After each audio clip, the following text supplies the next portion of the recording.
got a new rifle here I'm going to be using for deer hunting, and I wanted to show it to you all. So let's talk guns.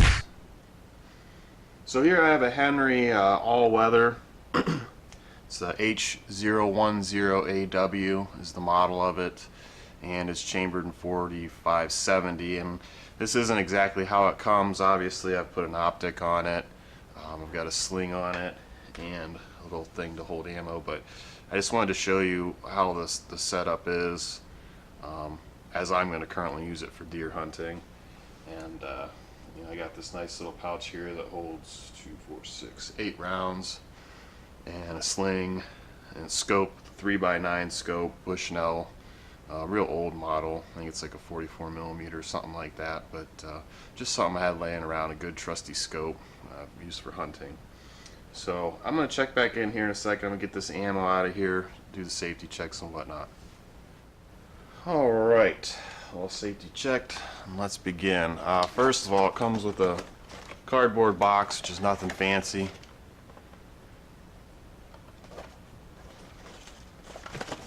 There you can see they've got some cardboard in there to hold the rifle in place. Made in America or not made at all. That's Henry's thing, right? Set that to the side. Then you get a couple pieces of literature that come with it. Warning. Make sure it's not loaded.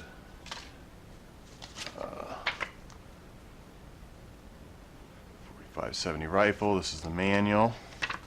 We'll look at that a little bit later.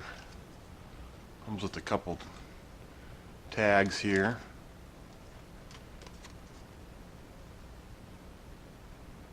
The Henry guarantee.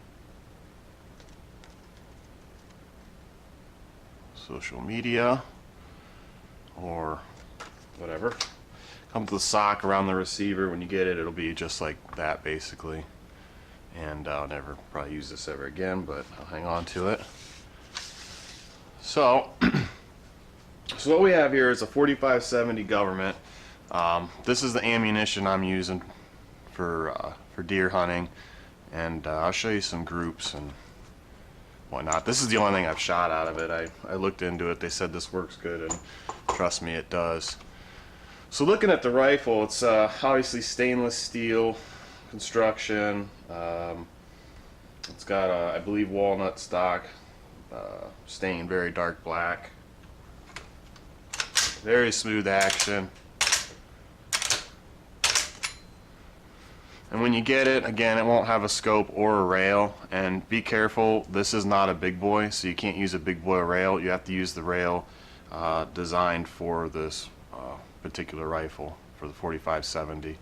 And I'll link the 2 rails that you can get that I know of. This being a Weaver rail, which was the cheaper of the 2. It was only like $10. The Henry rail I think is 40. So I would probably just go with the Weaver. And I used to have an iron sight here, which I pulled off. It's just a dovetail with the locking screw, and I just popped that off, and the front sight remains. Very nice. It's got a brass dot there. The tube is brass, comes out as such. We'll take a closer look at all this stuff here in a minute. There's a plunger, and that is where you put your rounds in. It holds 4, and you can put a 5th in there, but a lot of controversy on that, on how safe it is. Right. Take a look at this side here. The grain's covered up, but you get the idea. It looks identical to this. And the only reason I'm not taking this off is because to get it on there, I had to take the stock off, and I don't want to do that again. I don't want to take it apart. On the top, the difference between the big boy and this is that this has 4 holes drilled. You won't be able to see them, but one's about here and here, and then there's 2 holes here. So you got 2, 2, 4 total. The big boy mount only has 3, and they don't line up at all. So that's the major difference there. There you can see the man, this light's too bright. repeating arms, Rice Lake, Wisconsin, made in USA. On the underside, you can see there you've got the that's where you put the rounds in, magazine tube, swivel stud, which is part of this. It's not a barrel band, but that's what I'm going to call it on the fore end here. I don't know what you would call that, but it's all one piece, which is pretty nice. Be really robust. It's got 2 screws holding it in, one on this side and one on that side.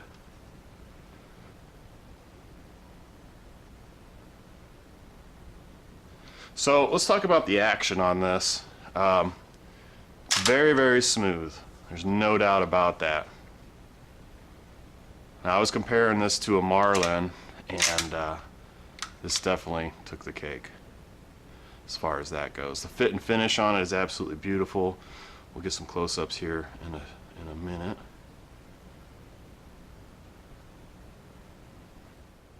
Taking a closer look up here at the front, you can see that this tube, you can rotate it counterclockwise and it pulls out. And then you can see that it opens up this little loading gate. And then all you would do is take your round and place them in there and let them drop back in there. That's how you load it. Like I said, it holds 4. It's got an O-ring here on the end, which is very, very nice. Help keep it sealed up. And it locks into place very firmly. You can hear it. That's a really nice feature. It's got an orange plastic tip. I suppose that's for safety, to show you that there's no more rounds in the magazine tube. And there's the pin that registers in the tube to give you that firm lockup.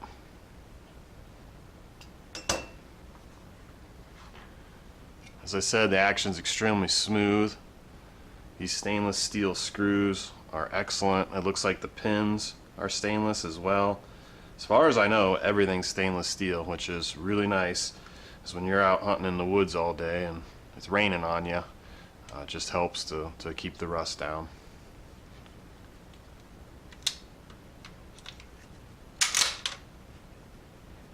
Nice positive lock in on the lever. Lever is a good size. I got fairly big hands, and I have no issue. And as for the trigger pull, we will talk about that here in a minute. Here's a close-up of the rubber buttstock, a recoil pad actually is what I meant to say. You can see it. It really does help on the shoulder. The 4570 is a pretty hard kicking round, and this little extra bit of recoil pad, it actually helps more than you would imagine.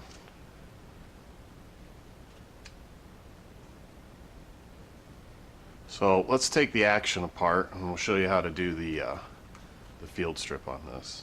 Okay, so now we're ready to do a field strip, is what I'm going to call it. We open the action by swinging the lever down and remove the lever screw. I like to use hollow ground bits. I use a Wheeler set. If you're interested, you don't know what it is, drop a comment and I'll send you a link to this set of screwdriver. Again, if you take a look at that screw, very nice fit and finish, very well made. Put that to the side. Now we're going to pull the lever out. That's all there is to it. This is just one piece of stainless steel, and got a little latch there. At this point, you can, what I like to do is I just pull the hammer down a little bit because it kind of gets stuck, and you can pull your bolt out.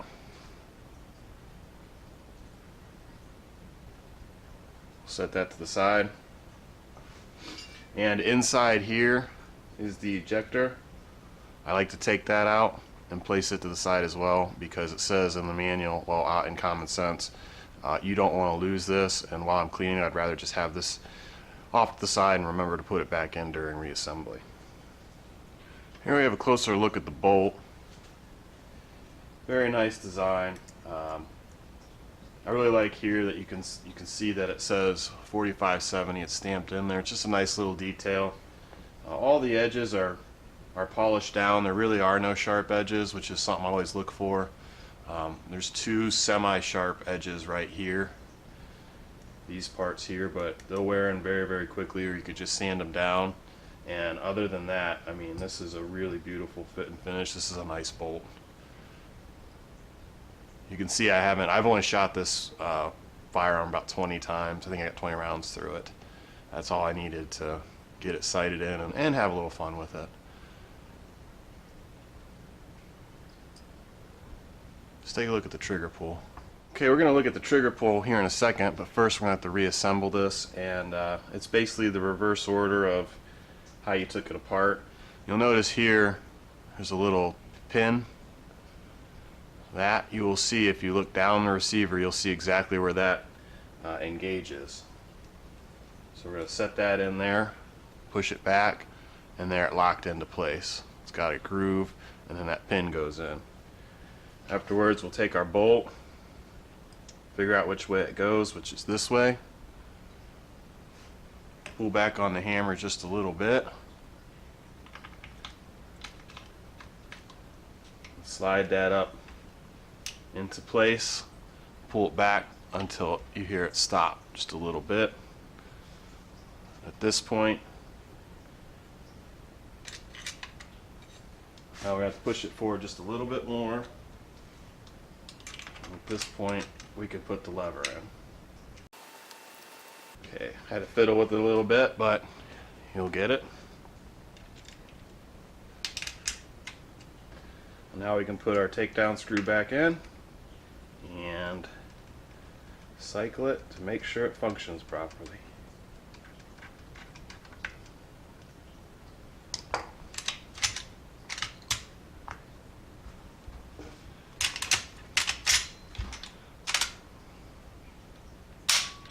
That's it.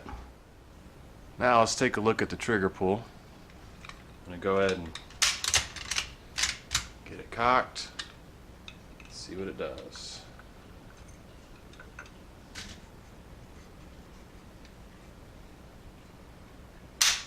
Okay. And this is my complaint with this rifle. There's two things.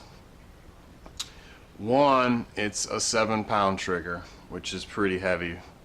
I know it's a brush gun for deer hunting, but I'd still like to have it more down around the...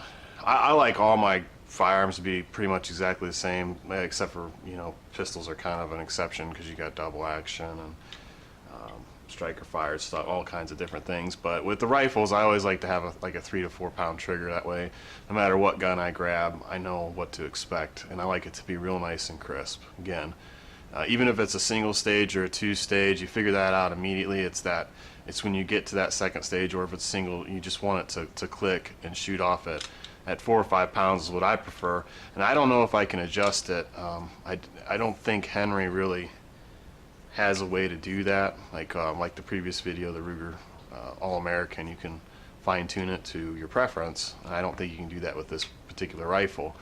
But even with the 7-pound trigger, I would be okay with that, except for the fact that this trigger is pretty gritty, and when you spend $800,000, $900,000 on a rifle, you kind of expect a good quality crisp trigger. I mean, I do, at least when I'm spending that kind of money. So I think Henry kind of fell short on this. I'm not sure if it's just this rifle, but I tried a couple, they all seemed about the same. And this is one area where the Marlin, I think it's the 1895 4570, even though there's a lot of complaints about Marlin since they've been, you know, they're under new ownership by Remington.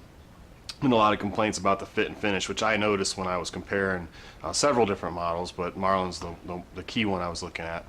And fit and finish was terrible on it, but the trigger was really nice. I felt like it was maybe, I didn't have a scale because I was at the shop, but maybe like a 5 to 6 pound. and absolutely perfectly crisp. The action wasn't quite as nice as this, but you know, it's give or take. Plus the Marlin's a lot cheaper than this particular rifle, several $100s cheaper. So my biggest complaint is the take up. It's not the 7 pounds, it's this little bit. See that? See that moving? That is, to me, unacceptable. I mean, it's almost like a two-stage trigger, but it's not supposed to be. It's just sloppy. I mean, you can see that without me even zooming in. And then once you get to that point, now you've got 7 pounds and click. So, trigger is one of the most important parts of the gun. Well, you know, the barrel and everything, but to get a good shot, you need a good, crisp trigger, and that's mainly my only complaint about the Henry H010 all-weather.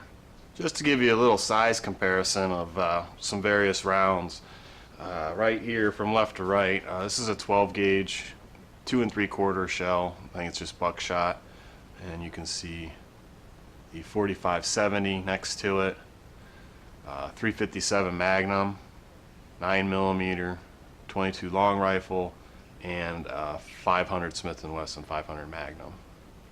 And there are videos about these two guys right here, comparing them. A lot of people think, you know, come to the same conclusion. They're about the same. The nice thing about this is the firearms are more readily available. It's easier to find a rifle for the 4570 than it is the 500. And I believe the rifles that are made for, or are chambered in 500, the ones that you can get are fairly expensive. I actually think they're really expensive. So for me, when I was choosing between the two, because I already have a 500 pistol, I figured I'd go with the 4570 because it's just the rifle itself is cheaper and more readily available. As far as accuracy goes, basically what I did is I sighted this gun in at 50 yards. So what I do is I start at 20 to 25, take just one shot to get an idea of how far the scope's out. Then I crank the adjustments whatever ways they need to go real quick just to get it roughly sighted in, take a second shot at 25, make my final adjustments at 25 after the second shot, and then the third shot I move back to 50, and then I start really fine-tuning it. I sighted in, it's zeroed at 50, and the target you're looking at right now is actually a 100-yard shot.